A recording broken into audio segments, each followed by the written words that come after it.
अरे मोदी जी, आपने ये क्या कर दिया? पाकिस्तान के साथ सीज फायर कर लिया। 3.5 दिन चली गोलीबारी के बाद आपने पाकिस्तान के साथ संघर्ष विराम कर लिया। पाकिस्तान को आपने ठीक से सबक भी नहीं सिखाया। आतंकवादियों का केवल 9 अड्डे नष्ट करके लड़ाई रोक दी। बाकी के आतंकवादियों के और अड्डे तबाह क्यों नहीं किए? पाकिस्तान में वहां पर फिर नए आतंकवादी तैयार होंगे, भारत पर फिर आक्रमण करेंगे। पहलगाम में नहीं तो गुरुग्राम में करेंगे। तो फायदा क्या हुआ? मोदी जी, आपको तो फुल स्केल वॉर करना चाहिए था और पाकिस्तान की आर्मी को पूरी तरह से तहस नहस कर देना चाहिए था। मिस्टर मोदी, आपने तो 1000 की लड़ सुलगाई, लेकिन उसके चलने से पहले ही उस पर ठंडा पानी डाल दिया। तो आपने लड़ सुलगाई क्यों थी? नमस्कार दोस्तों, यह सब हमारी नहीं, आम जनता की भावना है। देश के नागरिक ट्विटर पर मोदी जी पर खूब भड़ास निकाल रहे हैं, लेकिन आज की वीडियो में इस बात की चर्चा करेंगे कि भारत ने मात्र सीधे 3.5 दिन में सीज फायर क्यों कर लिया और पाकिस्तान ने भी सीज फायर पर सहमति क्यों जता दी, उस पर सहमत क्यों हो गया। तो सबसे पहली बात, फुल स्केल वॉर क्या है,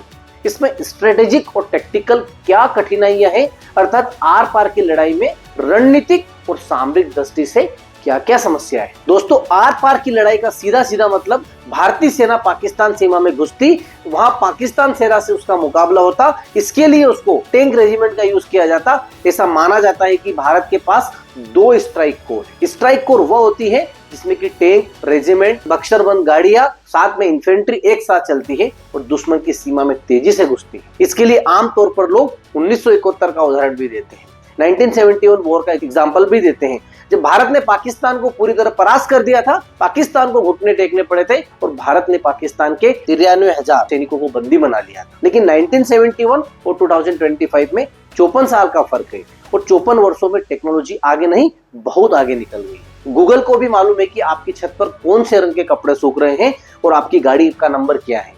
यह बात अलग है कि आपने गूगल मैप पर वह गाड़ी का नंबर छुपा देता है, तो अमेरिका और चीन के सैटेलाइट के नजरों से कोई भी मूवमेंट छूट जाए, ये संभव नहीं है। किसी भी देश पर अटैक करने में सबसे जरूरी होता है सरप्राइज फैक्टर, अर्थात दुश्मन को इस बात का पता ना चले वहां से हमारी सेना घुसे पूरी ताकत के साथ और दुश्मन को मारे।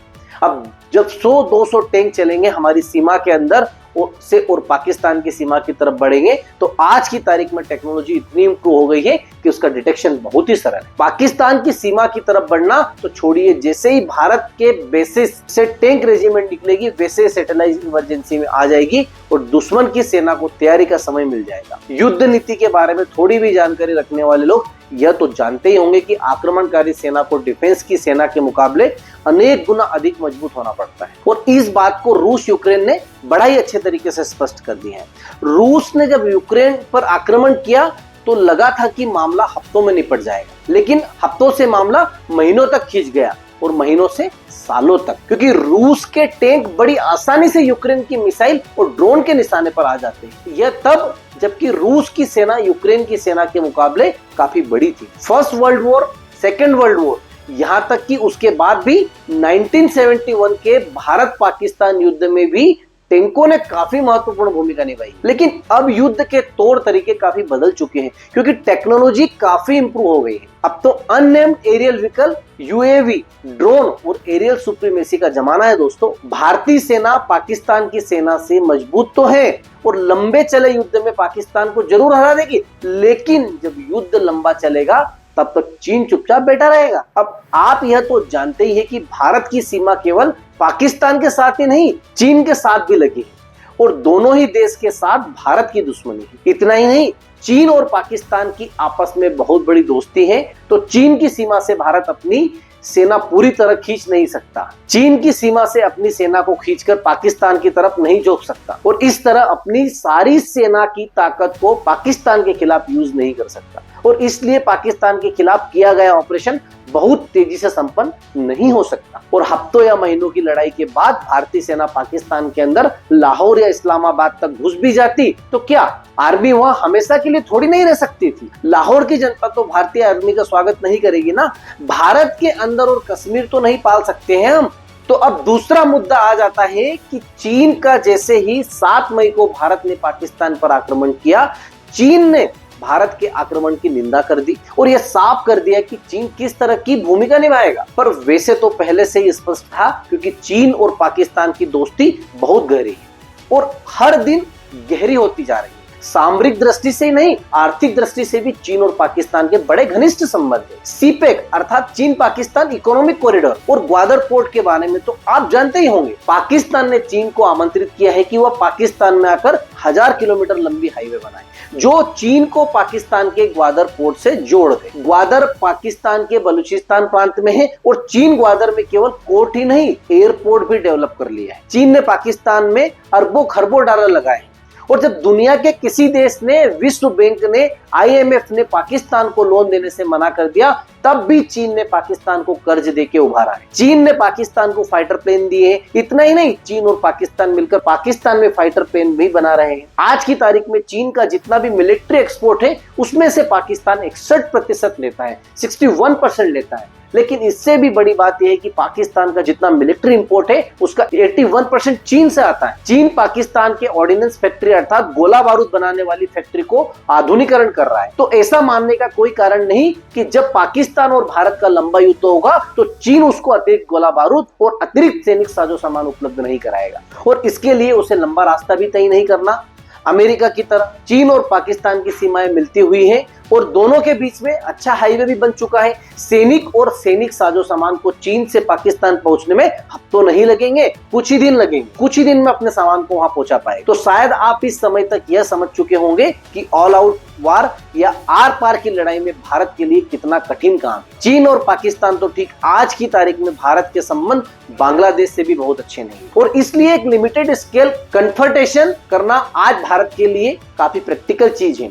भारत ने यह भी दिखा दिया कि वह पाकिस्तान के बदतमीजी सहन नहीं करेगा और न फुल स्केल वॉर में खुद को फंसाएगा, क्योंकि चाइना पूरी तरह यही चाहता था, भारत लंबे युद्ध में उलझ जाए और एप्पल जैसी जो फैक्ट्रियां चीन को छोड़कर भारत का रुख कर रही हैं, उनका भारत आना रुक जाए। अब तीसरा मुद्दा आता है कि चीन और पाकिस्तान के बीच में इतनी प्यार मोहब्बत क्यों और कब से है। वैसे तो चीन और पाकिस्तान का प्रेम बेमेल है। चीन में 1945 से ही कम्युनिस्ट पार्टी का शासन, कम्युनिस्ट पार्टी रिलीजन को पाप मानती है, जबकि पाकिस्तान में 1947 से ही इस्लामी शासन है। चीन अपने यहाँ, मतलब चीन में तो इस्लामिक कट्टरवाद को बिल्कुल भी फैलने नहीं देता। यहाँ तक कि चीन में मस्जिदों का भी आर्किटेक्चर चीनी वास्तुशिल्प के आधार पर किया गया है। लेकिन पाकिस्तान के जिहादी इस्लाम से उसे कोई तकलीफ नहीं है और पाकिस्तान को भी कोई तकलीफ नहीं है यदि चीन में मुसलमान को वैसी आजादी नहीं है जैसे कि कश्मीर के मुसलमान को है। इतना ही नहीं, पाकिस्तान शुरू से ही अमेरिका द्वारा पोषित रहा है। लोग तो यह भी कहते हैं कि पाकिस्तान अमेरिका की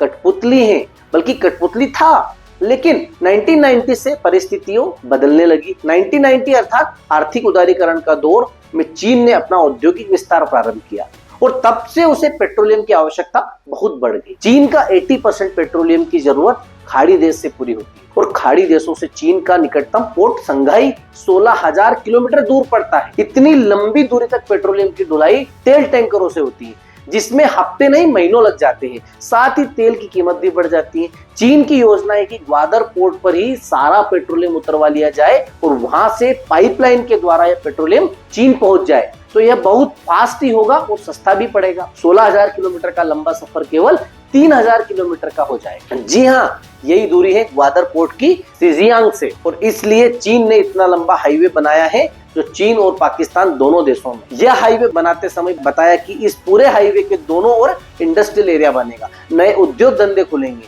यह बताया गया। लेकिन यह केवल प्रचार की बात है। इस हाईवे का सबसे बड़ा उपयोग होगा चाइना के लिए, एग्रीकल्चर ट्रांसपोर्ट के लिए। पाकिस्तान की खेती की उपज चीन जाएगी। इसके अलावा चीन की कंपनियां पाकिस्तान के कॉन्ट्रैक्ट पर खेती भी करेंगे। इसके अलावा चीन की कंपनियां पाकिस्तान में फूड प्रोसेसिंग प्लांट बनाएंगे। फॉर एग्जाम्पल, टोमेटो से टोमेटो सॉस बनाया जाएगा और यह टोमेटो सॉस चीन को एक्सपोर्ट किया जाएगा। कि सवाल यह खड़ा होगा कि पाकिस्तान इस तरह से चीन की गोद में जाकर क्यों बैठ गया और चीन इसको इतने करोड़ों अरबों डॉलर पाकिस्तान पर न्यौछावर किए जा रहे हैं। चीन का पॉइंट ऑफ व्यू तो हमने आपको बता दिया, उसका पॉइंट ऑफ व्यू इकोनॉमिक है, लेकिन पाकिस्तान के चीन की गोद में जाकर बैठने का टर्निंग पॉइंट भी इस्लामी जिहादी, और यह टर्निंग पॉइंट आया सन 2011 में। सन 2011 में यह हुआ कि अमेरिका को पता चला कि जिस ओसामा बिन लादेन को वो अफगानिस्तान में बरसों से ढूंढता फिर रहा है, वह तो जाकर छुपा है पाकिस्तान में। पाकिस्तान आर्मी हेडक्वार्टर के बगल में ही एक किले नुमा कोठी में ईयर 2005 से ईयर 2011 तक ओटामाबाद में लादेन रहता रहा, अपने सहयोगी और अपने पूरे परिवार के साथ, अनेक बीवी और कई बच्चों के साथ। और यह सब आर्मी पाकिस्तान की आईएसआई के सहयोग के बिना तो हो नहीं सकता था, जबकि अमेरिका भी पाकिस्तान पर करोड़ों अरबों डॉलर खर्च किया जा रहा है। पाकिस्तान का छोटा मोटा सैनिक सामान भी, बल्कि F-16 जैसे लड़ाकू फाइटर भी गिफ्ट कर रहा था। लादेन को छुपाने की पाकिस्तान की हरकत से अमेरिका का मोह भंग हो गया और देर से ही सही उसे समझ आया कि पाकिस्तान भरोसा करने लायक देश नहीं है। और यह बात पाकिस्तान को भी समझ में आ गई। अमेरिका पहले जैसा उस पर अंधा विश्वास नहीं करेगा जैसा कि अभी तक करता आया था, और इसलिए कुछ और रास्ता ढूंढना पड़ेगा। संयोग से इसी समय चीन का इकोनॉमिक सितारा बुलंदी पर पहुंच रहा था और उसके पास इतना धन आ गया था कि वह करोड़ों अरबों डॉलर पाकिस्तान में हाईवे बनाने पर खर्च कर सके, एयरपोर्ट और सी पोर्ट बनाने पर खर्च कर सके। और इसलिए सन 2013 में सीपेक करार हो गया और 2015 में सीपेक पर काम भी चालू हो गया। 2011 आते आते चीन इस पोजीशन में पहुंच चुका था कि वह विश्व मंच पर चौधरी की भूमिका का दावा कर सके और वह एशिया में अमेरिका और रूस के मुकाबले कहीं बड़ी ताकत बनकर खड़ा होना चाहता था, और इसलिए उसने पाकिस्तान में पूरी तरह से दखलंदाजी शुरू कर दी। पांचवा पॉइंट यह आता है, फिर पाकिस्तान ने युद्ध विराम क्यों स्वीकार कर लिया, पाकिस्तान में सीज फायर क्यों किया।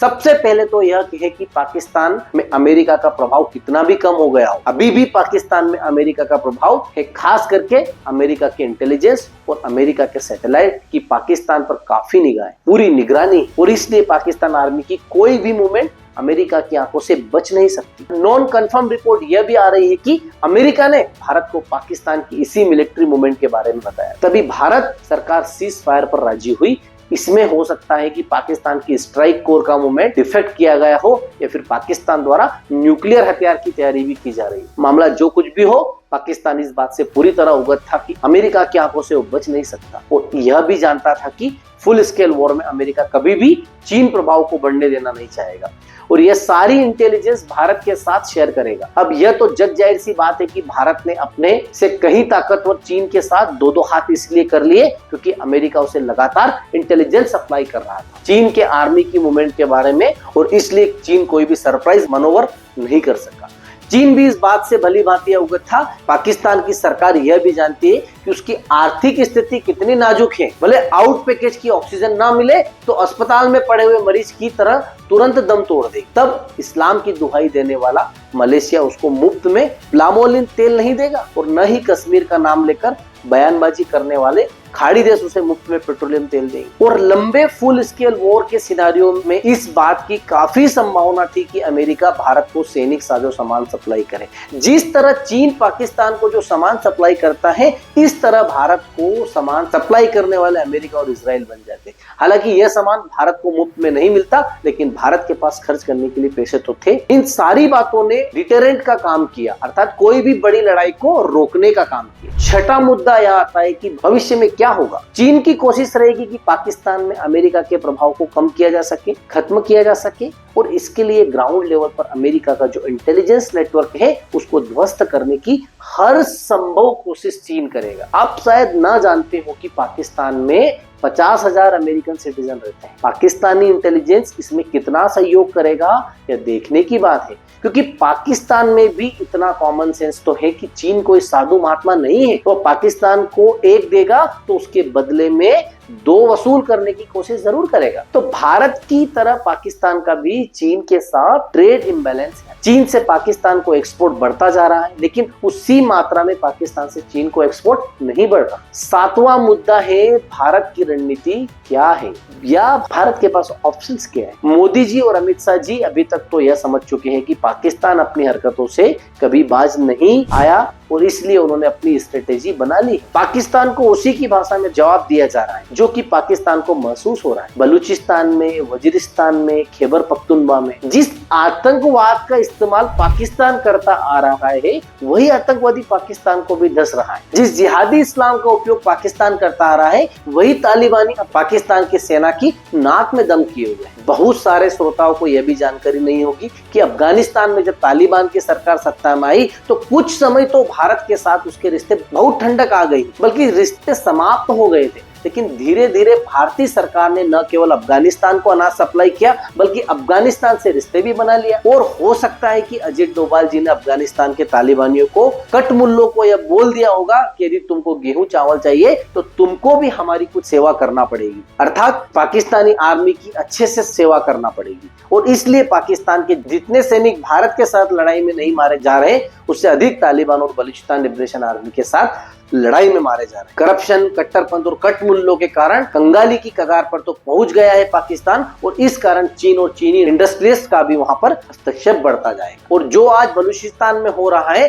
अर्थात स्थानीय जनता चीनियों की दुश्मन बन गई है, वो पूरे पाकिस्तान में होगा और तब पाकिस्तान को चीनियों की सुरक्षा करना मुश्किल पड़ जाएगा। Last but not the least, और अब अंत में हमारी भूमिका। पाकिस्तान की पापी हरकतों को जानते हुए कि हम मवाद खान या माहिरा को फॉलो करते हैं या उनको देखते हैं, चीन की हरकतों को देखते हुए भी हम चीनी सामान यूज करते हैं, चाहे 200 का मच्छर मारने वाला बेट है या 2 लाख का इन्वर्टर, हमें चीन का सामान यूज करने में कोई शर्म नहीं। और ऐसा तब जब हम बोलते हैं कि हम टेक्नोलॉजी में बड़ा एडवांस कर रहे हैं। हमारे लाखों करोड़ों इंजीनियर क्यों यह सामान भारत में नहीं बना सकते? क्यों अंबानी, अडानी, टाटा, बिरला इनोवेशन नहीं करते? तुर्की ने पाकिस्तान को सपोर्ट कोई पहली बार नहीं किए हैं, और ना ही कश्मीर का राज पहली बार आपा है। फिर क्यों हम देश के टूरिस्ट तुर्की जाते अपना दुश्मन दोस्त के हाथ मजबूत करने? सन 2024 में 3.25 लाख भारतीयों ने तुर्की को अपना टूरिस्ट डेस्टिनेशन चुना था, जो कि 2023 के मुकाबले 20% ज्यादा था। सन 2024 में